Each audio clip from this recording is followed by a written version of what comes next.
Welcome back. Yes, indeed, keeping up our focus on the developments in our quest to just stem the tide and address the COVID-19 in Nigeria. We do have Dr. Chikwe Ihekwazu here with us. He joins us via Skype, actually, the DG of NCDC. Good morning. Thank you for joining us today. One wonders how you are combining all of these activities. You must be really tired visiting as many states in a couple of days. Yeah, hi, good morning, Chamberlain. I hope you can hear me. Yes, I can. Great. Yeah, it was a grueling trip around 9 states altogether, but it was absolutely worth it because to understand really what is going on the front lines, the different capacities in the states, the leadership of the states, the activities, what is working, what is not working, what we had to adjust. There's only so much we could do from Abuja. So we decided to go around, just a handful of the states in Nigeria and get a first-hand feel for what is going on. That will definitely shape the response and the work we'll do over the next few weeks. So yes, we're back in Abuja after visiting 9 states and with a better feel of, not everything, but a better feel of the situation around the country, which will obviously influence our decisions over the next few days. Well, naturally, the next one will be, so what new things did you find or did you understand in this trip that you embarked on?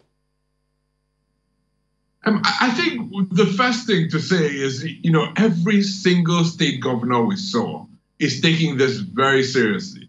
We met 8 of them. We didn't meet the executive governor of Lagos State because we've met him several times in the past.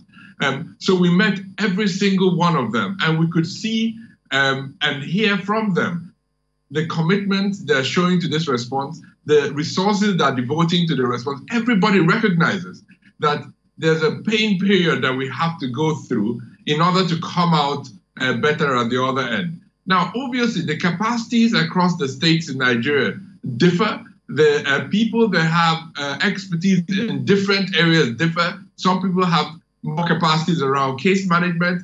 Others have stronger capacities around laboratories, others in surveillance, and others are paying more emphasis on palliatives. So there are so many different approaches, and what we did was make sure that we could share experience, not just from ourselves, but for instance, Lagos has been at this for much longer, Lagos and Ogun State. So we could say, listen, this is what Lagos did 2 months ago. You might want to consider doing this now that you're having your first case. So that there are lots of things we shared that really we have learned from other states, because the challenge with this new virus is that, I hear a lot of certainty about what to do, but I always tell people, we are learning. Every day we're learning, and we have to translate this new knowledge into action very quickly. So, it's by sharing information, by looking at what is happening, that we can then define a response that is uniquely suited for our circumstances in Nigeria. And actually, the circumstances in every state, because circumstances are different. You can't suddenly build a 300-bed hospital if you didn't have one. So if you have one, great, you can convert it. But if you don't have one, you have to look for an alternative.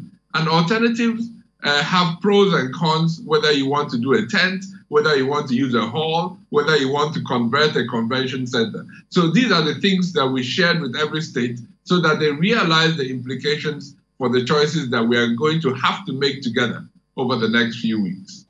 Well, your trip took you to various regions in Nigeria, Doctor. So are there specific region-based or region-specific challenges that you think each of the states, is having to contend with? Are there things that you found in certain regions that are not existent in other regions? And is there anything we can do specifically about that? I think that's Ayo. Yeah, absolutely. I don't really think they're different in terms of what they want to do. The intent in every state is the same, but the circumstances are different. So I'll give you an example. I spoke to His Excellency the Governor of Anambra State, and he told me the journey he went through to shutting down Onitsha Main Market for 3 weeks at the point.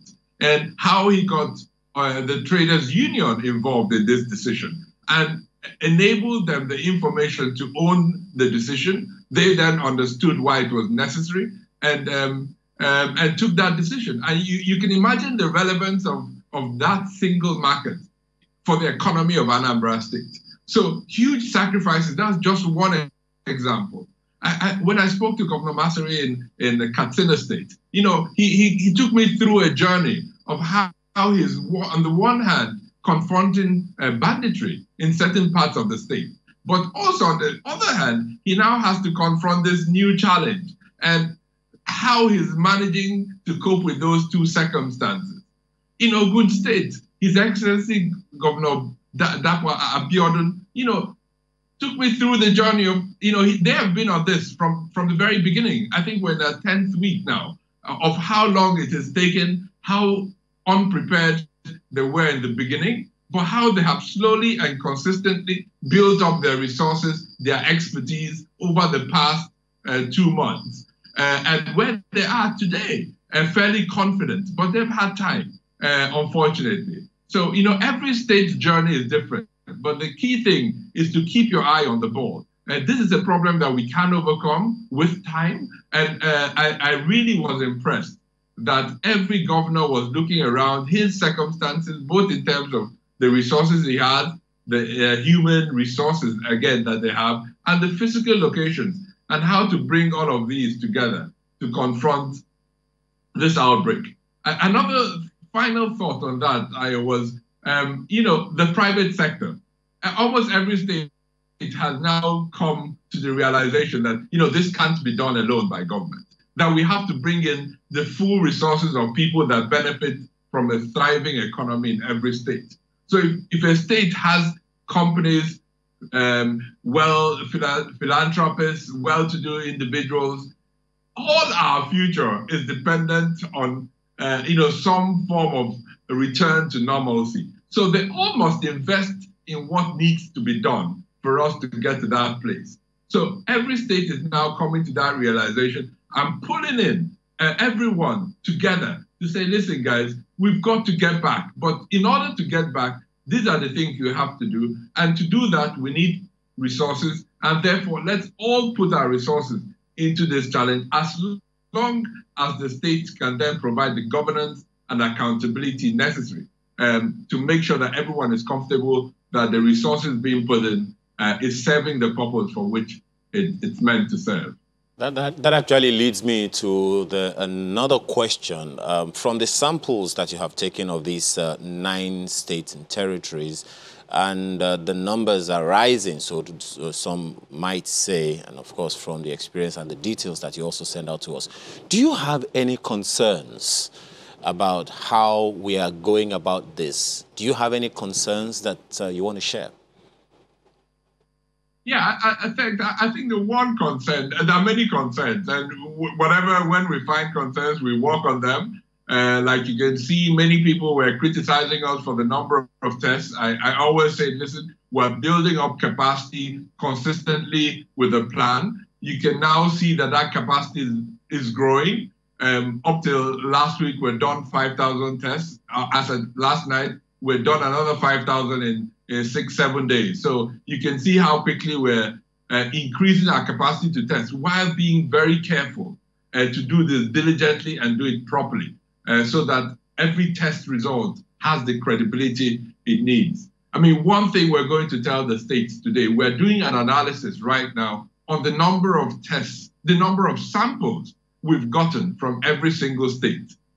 So to be completely open about this, some states are simply not collecting enough samples for us to even say whether this disease is circulating in their state or not.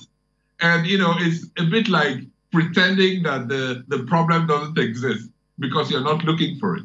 So in our role as the Nigeria Center for Disease Control, we've always tried to be completely transparent to everyone with as much information as possible.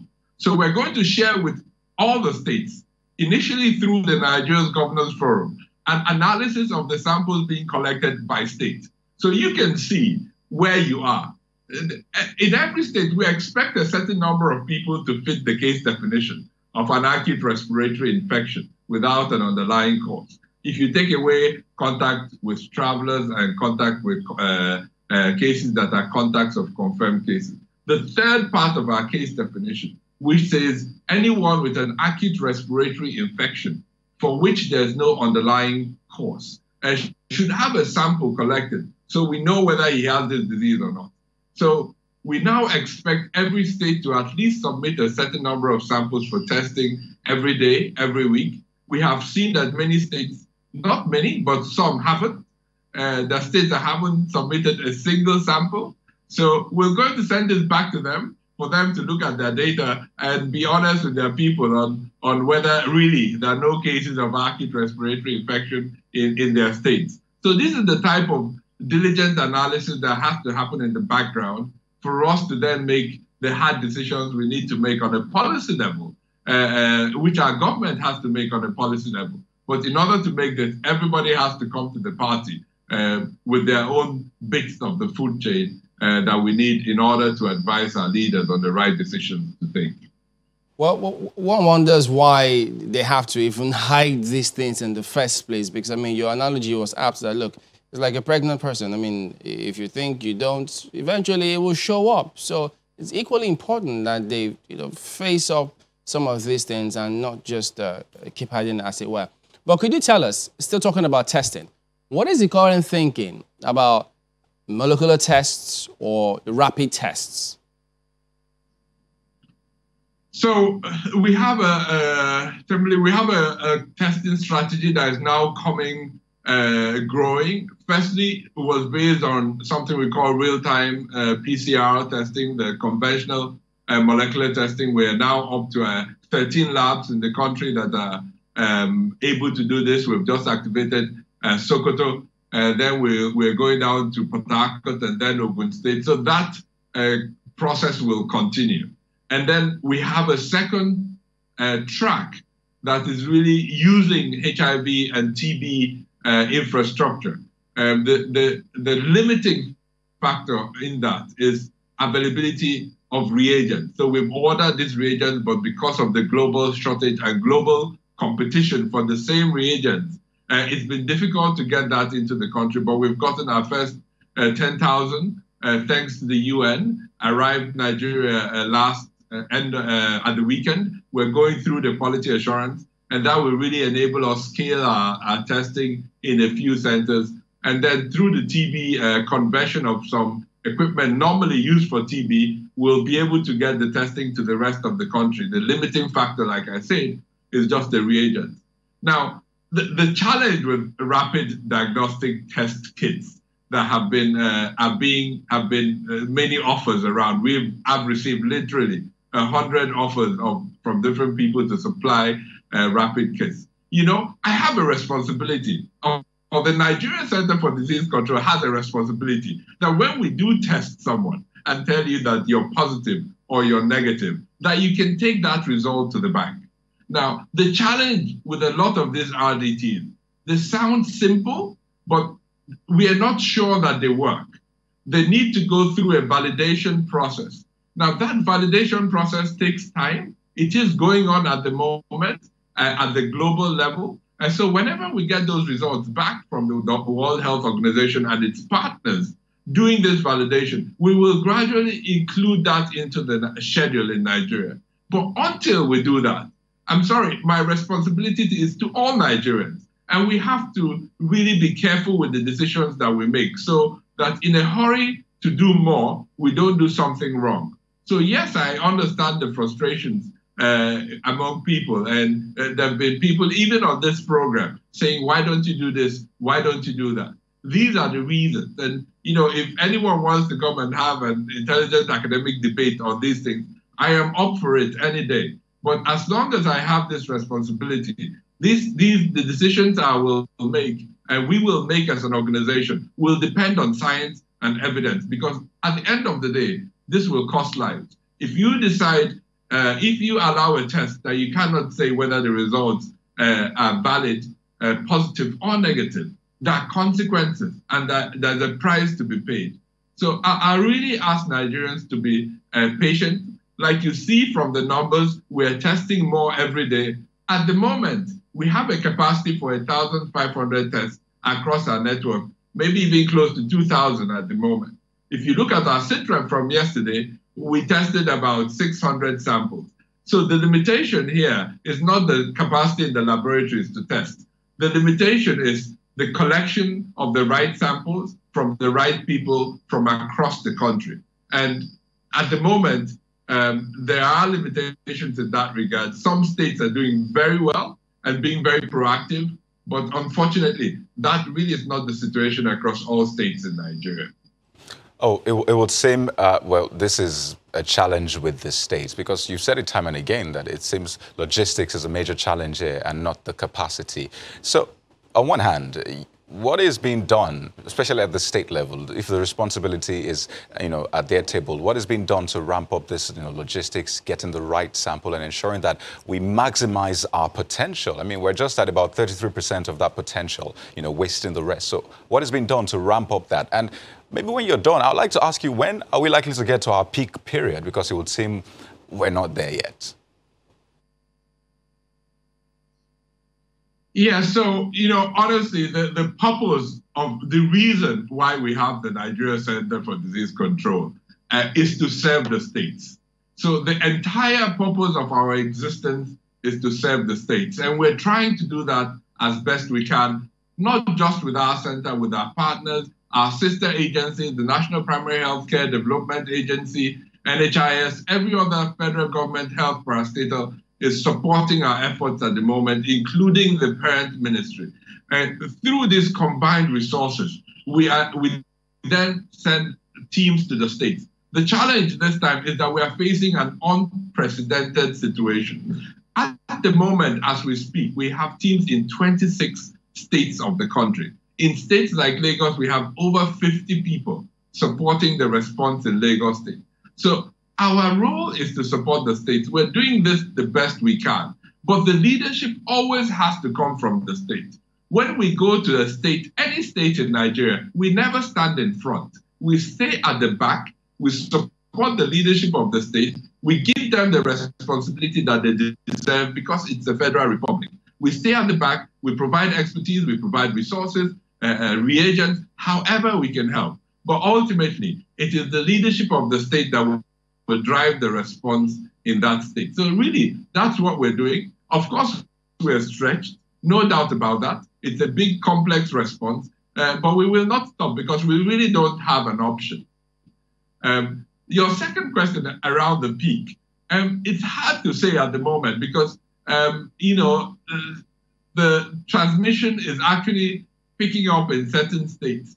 And what we're trying to do, working with the Governors Forum and across the sector, is seeing what extra measures we can put in place over the next few days, or which we can propose to the leadership of the country to put in place over the next few days that will mitigate the spread of this infection. Now, we live in some cities in Nigeria that are so densely populated. The populations of Lagos, Kano, and even parts of Abuja, and many other towns in Nigeria are so densely populated that the measures that we have recommended and that are recommended in many other parts of the world are just so difficult to implement. So when you talk about physical distancing in a home where you have many people that have to sleep in the same room, it becomes almost impossible to do this physical distancing efficiently. So there are limiting factors that are completely outside the control of the health sector that then make transmission of this new virus possible. So at the moment, from what we know, we will not be able to radically stop transmission in a day or two or even a few weeks. But what we're trying to do is really stretch out that curve so that the health system can cope with the number of cases coming in. So from our projections, going back to your question, we are not near the peak yet. We still have a number of weeks to go, but we are trying to stretch out these weeks even further so we can push the peak a bit further out, but make sure that the peak is not as steep as it would otherwise have been if no measures were put in place. So if you imagine a curve, we're kind of trying to put the peak further up. So the further it gets is not actually a bad thing. What we are trying to avoid is a very high and steep peak in our outbreak, so that it doesn't overwhelm the health system. Let me end with one point. In Lagos at the moment, you would have seen a consistently high number of cases reported every day. We just reported, I think, 70 yesterday. I cannot explain how difficult and challenging it is.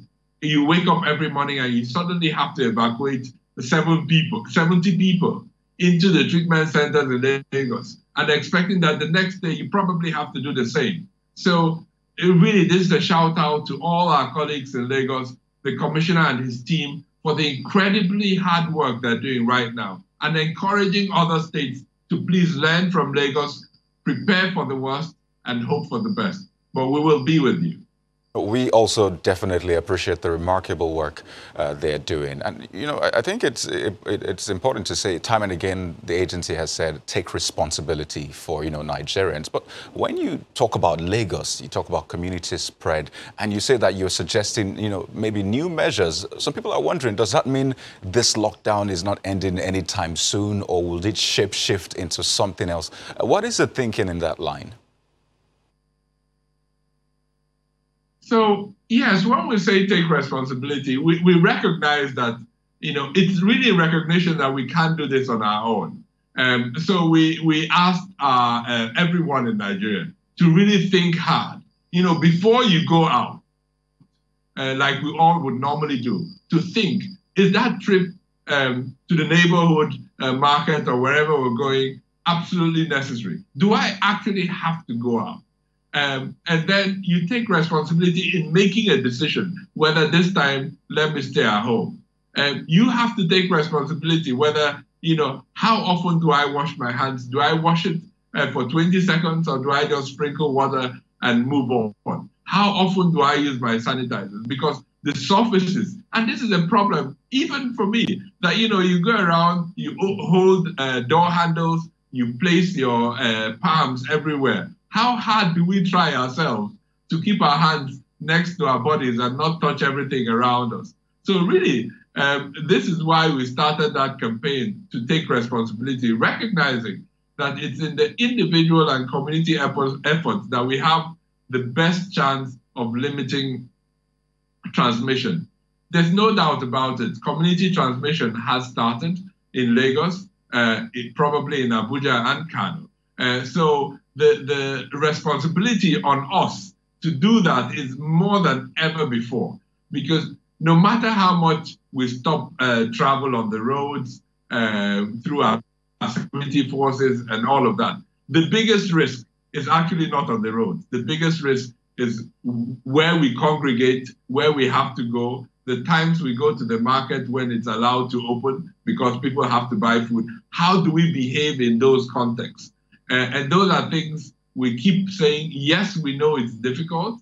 Yes, we know we've been at this for weeks now, and it is hard to continue. But please, we absolutely need Nigerians to give this a chance and to try their own, try their best with whatever resources they have themselves to do their very best to limit transmission. Wash your hands, stay at home. Keep a little bit apart from each other if you do have to go out. We'll go to break now, but we'll come back to you in about 3-4 minutes and then just get some updates concerning some of the things happening in some other states and how some states are handling some of their patients. Join us again.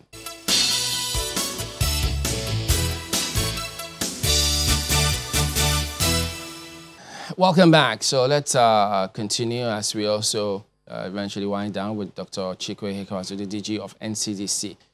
What updates can you give us about activities in Kano? So thanks, Chamberlain. We stopped over in Kano, slept over there, had the opportunity of meeting the leadership of the state, His Excellency, the Executive Governor of Kano State, the leadership of the response, the incident manager, our teams there already. And, you know, we discussed the full spectrum of the response. You know, Kano, there's a challenge in Kano at the moment around the number of cases that have been increasing over the last few days. We just activated a laboratory in Kano. Yes, we had to suspend testing for a day or two, but it will be back any day now, just to clean up the lab a bit and make sure we've plugged any gaps. That's the challenge with laboratories. They're never as straightforward as people imagine. We went through all aspects of the response in a very open and transparent way with the leadership, looked through their data, looked through their response. I personally, with the team, visited one of the hospitals where they manage cases. Of course, not going into areas where patients are being actually managed, but went to the hospital, spoke to the leadership of the hospital, saw the excellent work people are doing, very committed clinicians are doing, managing cases in Kano. Now, so by no means is this a simple response. So, you know, the first thing to say is I was impressed by the commitment, work, diligence of the leadership of the outbreak in Kano, despite many challenges that they had. So while we were there, and a few hours preceding this visit, you know, there were rumors coming out about excess deaths reported in a cemetery or a few cemeteries in Kano. We did what we always do. You know, we started a field investigation of these deaths in collaboration with the incident management team. So we set up a plan. We devoted resources to analyzing and understanding that situation. That analysis is going on at the moment, both retrospectively, i.e. trying to look at the baseline, how many deaths and how many funerals had happened in those cemeteries over the last few days, weeks, and months, depending on the availability of data. And then setting up a process where we can also look at this prospectively. So that's what is going on at the moment to respond to the challenges in Kano. At the same time, we still have the outbreak to manage. Every day that new cases, every day that cases that have to be evacuated are brought into care. So at the moment, there are two parallel investigations, both of which are important and relevant for this outbreak that is happening. Let me end by saying, of course, people always want to have answers immediately. Unfortunately, just like a crime scene investigation or an oil spill somewhere in the Atlantic, unfortunately, when there are complex problems, there are never immediate answers. So I'd really appeal to members of the public to give us time, to give the Kano State team time. Our work is a very technical area. We don't want it to be politicized at all. We want to focus on the work we're doing. And I am confident. I speak to the leadership of the incident management team in Kano. You know, yesterday I spoke to him 2 times. We're in touch all the time. And I know he's working very hard with his team to understand what is going on and to plan for the future. And we will continue providing Kano State the support they need. One of the most important states in the country and cities in the country have a huge population that requires an extra intense level of work, commitment, and energy.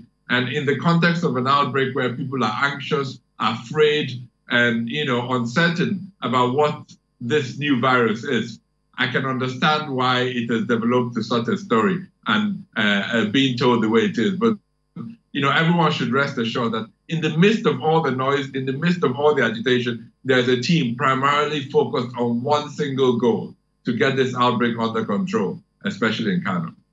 Well, one of the things that you said earlier is the yeoman's job that many in the healthcare service provision are into the things that they have been doing. But then there are allegations by various sectors in the healthcare provision sector in Nigeria. The Nigeria Medical Association at the federal and state levels are saying that they feel alienated, that they are not being carried along by the various states. Association of Medical Lab Scientists also are saying that they need some inclusion. And of course, nurses and midwives, various associations in the medical sector in Nigeria, our healthcare provision sector in Nigeria, are saying this. And you have said that we need all hands on deck. How do you respond to some of these feelings that they are communicating about a sense of alienation from providing their services holistically? So thank you very much. I have extreme respect for every healthcare worker in Nigeria. We've had a number of, right now, we've had a number of infections among healthcare workers. Our responsibility is to work every day to make sure we protect them. They have the conditions in which to carry out their work that are best suited. In every opportunity I have around our provision of personal protective equipment, I always say my priority is to ensure that every healthcare worker responding to this outbreak is fully protected and has the equipment they need to continue working. We work every day to solicit for resources, for support. Our federal government has devoted resources. We've kept out a big part of it to make sure we get the commodities we need to protect them. I really encourage every professional association to go down, sit down with their state teams and ask the question, how can I help? How can I help? Now is not the time to feel alienated. We're in the middle of a war that we have to all come out and go out of our way and commit ourselves and resources and ask that critical question, how can I help? We need the help of everyone. No one has the time now to look around and see how to carry everyone along. We need people to come forward. Before you criticize government on testing, please understand the testing process, how difficult it is, how committed people are, how difficult the supply chain globally is, and what we have done to get from where we were 2 months ago to where we are today. Before you criticize how care is being provided in public hospitals and home, please go to one of the hospitals where care is being provided. In Abuja, that will be Gwagwalada, that will be National Hospital. Look at our colleagues working, round the clock. Offer them your support, your care, your attention. They need us now more than ever. In an outbreak, you don't throw everyone into the front lines. Just like in a war, even if you have 200 million Nigerians, I will not throw 200 million Nigerians into the front lines. I can only throw those into the front lines who are prepared for it. And preparation takes time. So in the beginning, we have focused on the epidemiologists, the virologists, people that understand the nature, the transmission, the capacity of this virus in order to respond appropriately. So I will really appeal to all the professional associations in the health sector to support the sector. Let us get ahead of this, and then we can discuss who was carried along or who wasn't. But I am really in deep respect for the spectrum of healthcare workers across the country. And I saw this in Katsina, I saw this in Port Harcourt, in Eboy, in Ogun. Everywhere we went, we met workers that are going over and above the call of duty to respect, to protect the health of Nigeria. Pardon me to jump in. Pardon me to jump in. Well, just a couple of more questions before we wind down. Now, there's this trend that we've noticed where the handling of patients, because when you see patients in one state who have tested positive, it turns out that some states don't register them in their treatment centers. They prefer to transfer them to, they say, their state of origin. And in some cases, some of them have died in that process because, we do remember that the index case we had, the Italian, we didn't send them back to Italy. So shouldn't states be handling these things differently from the way they are now? Should they be sending them back to their state of origin when they can admit them in their own centers? So, Chairman, I think there have been a few exceptions. I want to really say that we shouldn't define the response by the exceptions. There have been a few unfortunate circumstances, and those were really people, if you go deep into the circumstance, you will see that sometimes, the way we're mobile in Nigeria, sometimes it's difficult to define where you live. And so I don't think, from what I know of that particular incident, that was really about sending back anyone to the state of origin. Lagos State has managed so many people in fact, the very first case you referred to, apart from his being Italian, he was detected in Ogun State.